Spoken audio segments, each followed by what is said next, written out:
世界360，大家好。今日我要講嘅主題呢，就係加拿大嘅醫療制度呢崩潰咗嘅。其實以加拿大人嗰種嘅傲慢、無效率同埋懶惰嘅個性呢，好難話將呢個制度翻返去回復正常噶啦。咁其實如果而家係加拿大嘅朋友，無論你係AB 嘅話身份未定嘅，又或者你想即將移民去嗰度嘅朋友啊，咁你哋真係要三思啦。咁至於話已經喺嗰度落地生根嘅朋友呢，咁你哋自己評估下啦。咁喺講落去之前，請大家記得免費訂閱我哋嘅頻道，多謝晒大家嘅支持。嗱，講翻我哋今日嘅主題啦。嗱，首先我哋就先從加拿大一份智庫嘅報告叫做 Second Street 嗰度出嚟嘅。嗱，佢就報告裏面有咁寫嘅，就係話咧，其實喺2023年咧嘅時候咧，有大概15000幾人咧，就喺加拿大因為延誤救治咧而死亡嘅。咁但係其實呢個數據咧都唔係好全面嘅，因為咧其中個數據咧本身咧呢個魁北克省仲有呢個阿伯塔省，仲有呢個紐芬蘭啊同埋文尼圖巴都冇提供數據嘅。咁呢啲人口加埋都成千幾萬嘅，佔加拿大有1/3嘅。咁所以話其實如果照呢個數據啊去做一個延伸去計嘅話咧，2023至2024年咧總共係有28000嘅人係死咗。咁如果由2018年開始計到2024年咧，總共咧就帳面去淨係佢搜集到個數據咧，都起碼有接近75000個人咧，都係因為係延誤救治咧而死咗噶啦。咁當然啦，75000人相對於4100萬人口嘅加拿大嚟講咧，就唔係一個大數字啦，係咪？不過我要強調就係人命嘅嘢一條都係多啊。萬一你係如果不幸地你或者你嘅親朋戚友係呢個統計數據其中之一嘅話，我相信你哋都係感覺到不幸咯。咁同埋我要強調就係話，其實我唔係話怕死，我諗冇人會怕死，人係終須一死。但係我覺得如果死嘅原因係因為俾你哋即係俾呢啲咁樣無效嘅醫療嗰班人嘅傲慢拖死咗咧，就真係唔抵咯。嗱，即係我哋有可能發生嘅事就係話，我哋都有即係話，譬如話你可能突然間有個急病，你係就算你即刻判斷到要死嘅，咁你都無可厚非嘅。但係跟住落嚟，我哋會睇到一啲例子就係，明知你判斷到癌症都唔俾治療你，咁你明明都係1期都變4期，你都出事啦。跟住後面我哋會睇睇呢啲例子嘅嚇。咁所以其實就係話，我諗大家都唔係怕死，我再強調，最緊要就係話點樣死法。如果係俾你拖死嘅，真係唔抵嚇。好，咁我哋嗱落去咧就講一個個案啦，就係講翻頭先我哋所講呢啲咁嘅將你拖死嘅呢啲例子啊。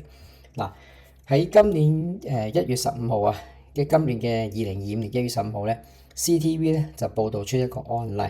咁其實呢啲案例咧都係冰山一角嘅啫。嗱，我哋睇睇佢裡面係點樣講啊。嗱，喺呢個卑詩省裡面咧有一位女士咧就叫做 Melanie Leeson。咁咧其實佢就 check 到出嚟咧就有呢個卵巢癌。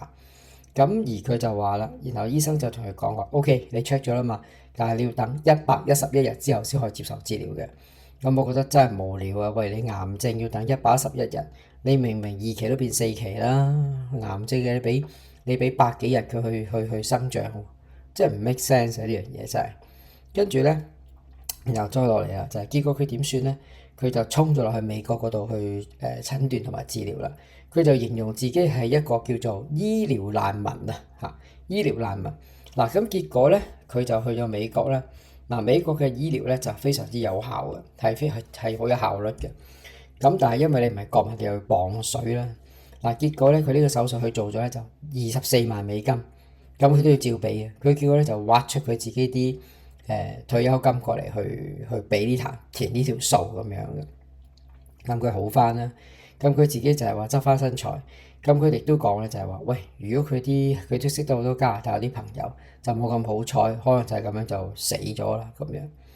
咁其實嗱呢度亦都翻轉頭嚟啦。嗱，加拿大政府咧成日都同啲國民講話，我哋係免費醫療㗎，好好㗎咁樣，成日喺度對住啲國民做埋晒呢啲咁嘅低等大外宣嘅佢就但係其實免費嘅醫療就係最貴，因為你要付出嘅代價就係你條命啊！佢成日都加拿大好中意講嘅，話美國嗰啲醫療咧，你成日會破產㗎，睇到你破產㗎。我想呢個 case 話俾你聽啊，你喺加拿大都會破產，因為加拿大根本就冇醫療服務而家嚇。然後咧，你為咗要得到即時嘅服務，你都係去咗美國嗰度俾錢磅水嘅啫。然而其實美國嘅醫療亦都冇加拿大口中所講得咁差。嗱，我要強調就係美國嘅醫療講到咩睇一次會破產啊，講到衰咧，係加拿大所講嘅，並唔係美國人，亦都美國人自己冇呢個感受嘅。佢哋嘅醫療嘅效率同質素絕對唔係加拿大口中所講咁衰，呢個完全係由於加拿大自己去唱衰佢嘅啫。好嗱，我哋睇完呢個 case 之後啦，咁我哋再落去睇就係話，我哋成日都有講話西方嘅醫療唔係進步啲咩？嗱，我想話俾你聽，答案係肯定嘅，西方醫療的確係進步啲，我哋必須要客觀啲去講呢個事實。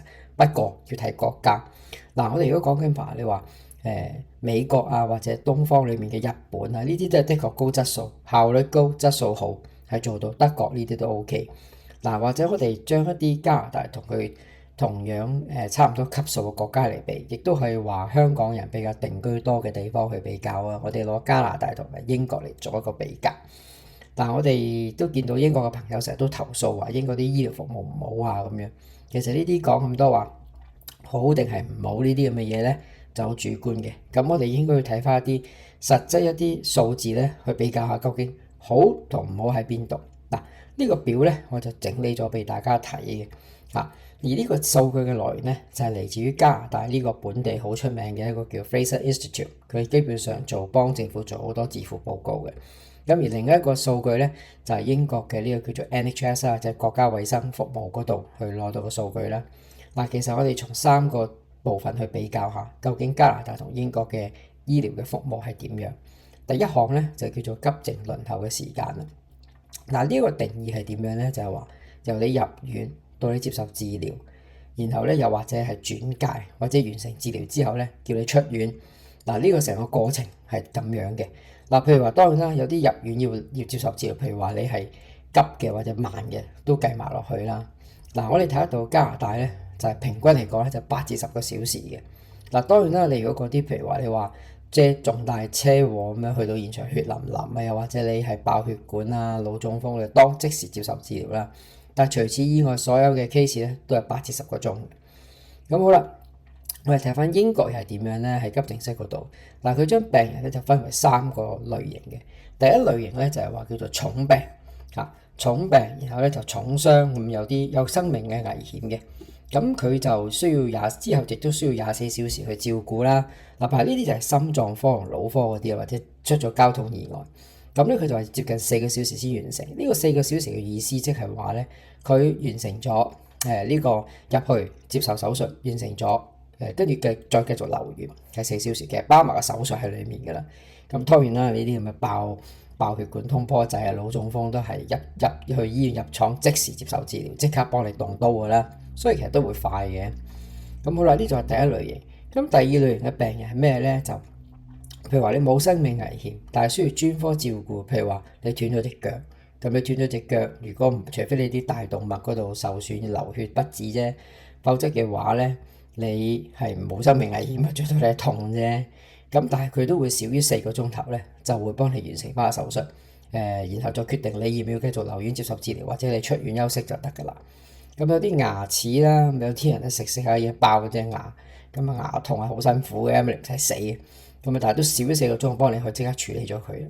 咁第3類病人咧就係咩咧？就係嗱，你有生命危險，冇生命危險，只係需要一般治療嘅。咁你夜晚10點鐘之後，你突然間覺得自己發高燒，發到40度咁樣，好唔妥。咁有咩事咧？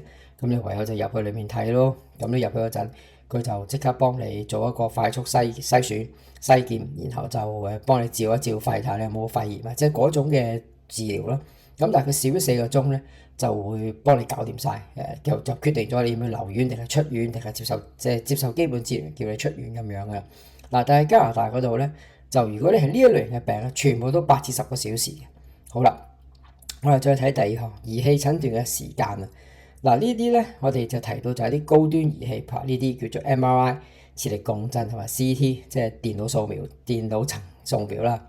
咁喺加拿大咧，平均咧就要16個星期，而 CT 咧電腦層掃描咧就係8點個星期嘅，而大腸鏡嘅檢查咧平均都要8個星期。嗱，我哋睇翻英國啦，英國就更加有一個準確嘅統計數字。佢哋呢啲 MRI、CT 咧就拍 MRI，佢就話係85% 咧都少於六個星期嘅6週嘅。嗱 CT 咧都係少過6週嘅。咁但係咧邊啲會耐啲咧？就譬如話係嗰啲聽力測試啊、睡眠測試嗰啲比較冇咁緊急嗰啲咧，就只係得60% 咧少於6週，其他咧都長啲嘅，等耐啲。咁但係咧，你睇翻加拿大咧就哇，即係你其實用得到要 CT 或者MRI 嘅，可能都係啲重病啊，可能癌症。等16個鐘，我心入面諗，癌症1期都變4期啦，冇事都嘔到你有事啊！好啦，第三項咧，呢一個係最荒謬嘅就係家庭醫生轉到去專科並獲得治療呢一個部分。加拿大平均係叫做30週嘅30個星期。嗱，英國咧就係緊急情況2週，一般情況18個星期以內。嗱，其實呢一種家庭醫生轉專科咧，喺英國同埋加拿大咧就行之已久。佢哋嘅諗法就係話先用一個普通科去檢查下你有冇問題，然後再轉你過去呢個專科嗰度。咁問題就係個時間要快先得㗎。如果唔係嘅話，你冇事都變有事啦。原來而家加拿大咧有600萬嘅人咧係冇呢個家庭醫生嘅，所以而家呢600萬嘅人咧，佢一有事嘅就唯一就衝急症。哪怕你只係一個感冒傷風，結果你就去咗嗰個個急症室嗰度等咗8至10個鐘啦。嗱，但係如果英國嘅話咧，就係英國嘅家庭醫生就係你一定係有嘅，就唔會話冇得，就冇話冇得登記嘅。你住喺邊就向我區嗰度登記，你立即就有家庭醫生，有事你 call 佢，再入去睇佢，然後佢轉你去專科。如果覺得你嘅情況係緊急嘅話咧，即係屬於亦覺得你好似癌地症喎，即係嗰類嘢，佢即刻2星期之後就轉你過去睇㗎啦咁樣。嗱，咁其實喺呢個表裏面我哋睇得到啦，啲人喺度咬聲喺度講英國嗰度，即係我見到英國啲朋友咁當然啦，6個星期都唔係短嘅，等喺度6個星期。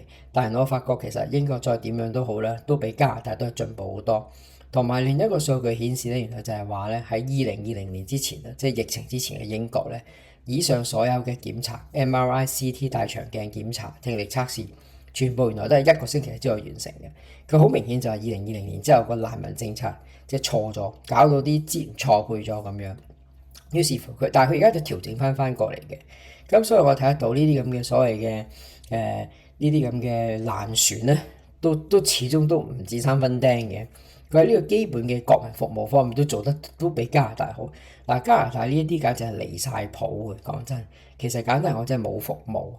咁嗱，所以咧，我覺得我嘅結論就係話咧，即係各位網友咧，你自己睇路啦。嗱，如果你即將出發去加拿大，又或者而家喺 AB 嗰度，佢唔俾個身份你，咁你要喺度等。咁其實你睇到呢個點，你值唔值得長居咧？講真，我哋最重要就係自己條命啦。有咗命先至講未來嘅前途啊，要享受啲乜嘢啦。